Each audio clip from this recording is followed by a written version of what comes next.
Nous sommes en 2013. 2013 qui veut tout simplement dire que nous évoluons. En Chine, il y a des compagnies qui engagent, des immenses compagnies, quand on dit qu'il y a 200 000 employés, la Foxconn, qui engage, mon Dieu, je vous le dis, 200 000 employés, qui en rejette presque 2 à 10 000 par semaine. C'est une vraie, là aussi vous regarderez enquête sur tout TV, Radio-Canada. Ah, c'est écœurant. Et dire que Google, dire que Panasonic, dire que, mon Dieu, nommez-la tout ce que vous voyez, vous avez iPad, tout ce qui concerne télévision, cellulaire intelligent, vos iPads 1 jusqu'à 5, etc. Toutes ces compagnies, même Apple, si vous aimez mieux, surtout eux autres, Apple, ils engagent des Chinois, même souvent à 16 ans. Ils sont traités comme un chien de vacances, un chien, même un chien abandonné ne serait certainement pas traité comme ça. Et là, pour des salaires ridicules, on engage 200 000. Il y a à 2 endroits, c'est une ville, c'est tellement grand que ça prend 60 minutes en autobus pour faire le tour, et ça prend 35 minutes en voiture pour faire le tour de ces usines. Ces usines à produire tous les éléments parce que leurs clients, c'est les noms que je viens de vous citer. Si vous ne faites pas l'affaire, et si évidemment, à tel point qu'une des 2 usines de la même grandeur, et qui engage presque 200 000 personnes chacune, et ça vient de partout des alentours de Chine, hein, ça veut travailler, ça veut se gagner, que voulez-vous, je vous dis, c'est pauvre là-bas.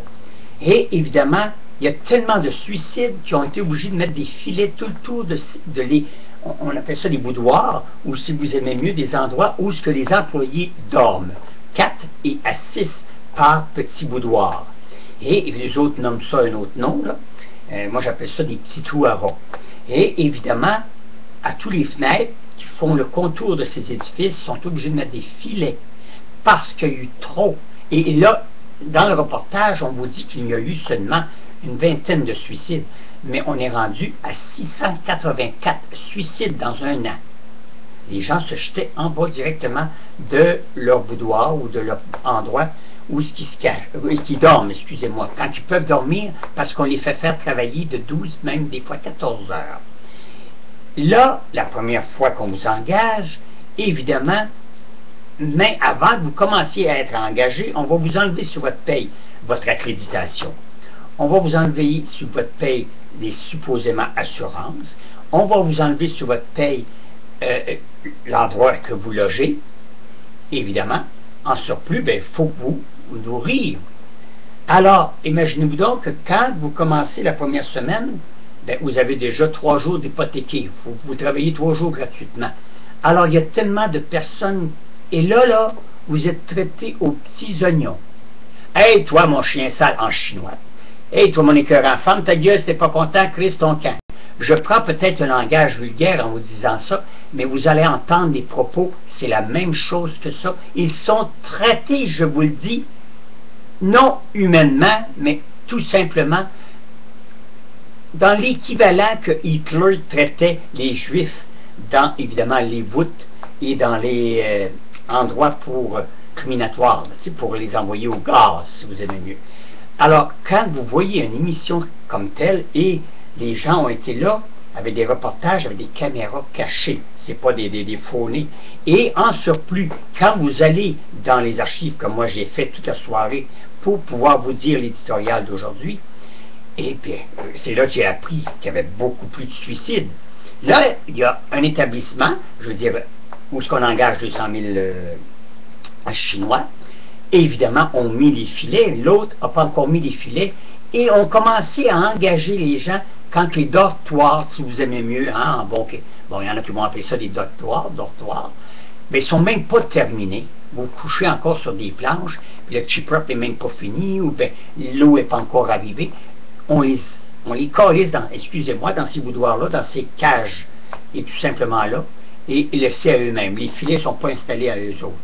Et là, encore cette année, il y a eu, évidemment. Et surtout qu'ils ne veulent absolument que personne puisse rentrer filmer.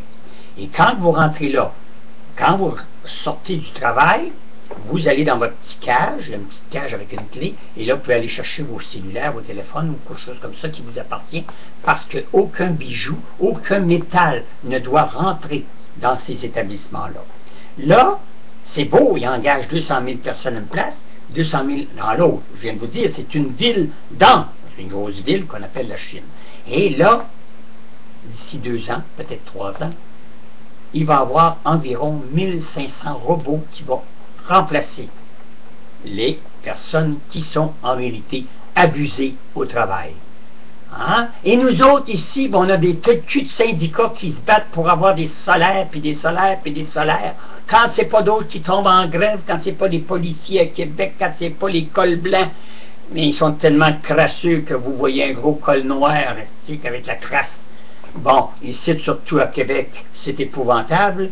Ça se plaint, puis ça veut tout le temps avoir des fonds de pension.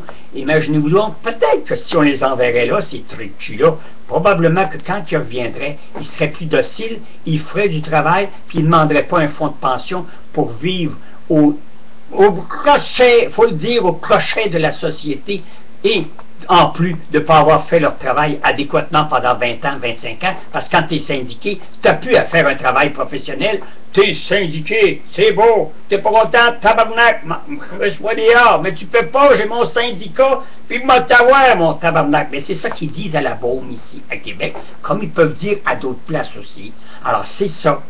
Mais ces morons-là, qui se plaignent comme ça, envoyez-la donc en Chine, ces tabarnak-là, faites-vous-en pas qu'ils vont être dociles. Alors, c'est ça qu'on appelle en 2013 encore de l'esclavage, et beaucoup plus que vous pensez. Ça, c'est juste là. Imaginez-vous ailleurs, au Bangladesh, puis etc., etc.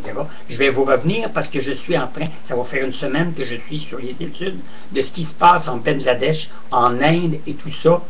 J'ai des gens qui sont là et qui filment des séquences. Ils prennent des gros risques. Je sais qu'ils prennent des gros risques, mais c'est tout simplement pour vous informer. Et je sais que quand je vais mettre ça en ondes, vous allez avoir bien des médias qui vont venir voir Pépé pour avoir les documents. Oh, un instant, je suis pas prêt à tout céder. Salut le monde!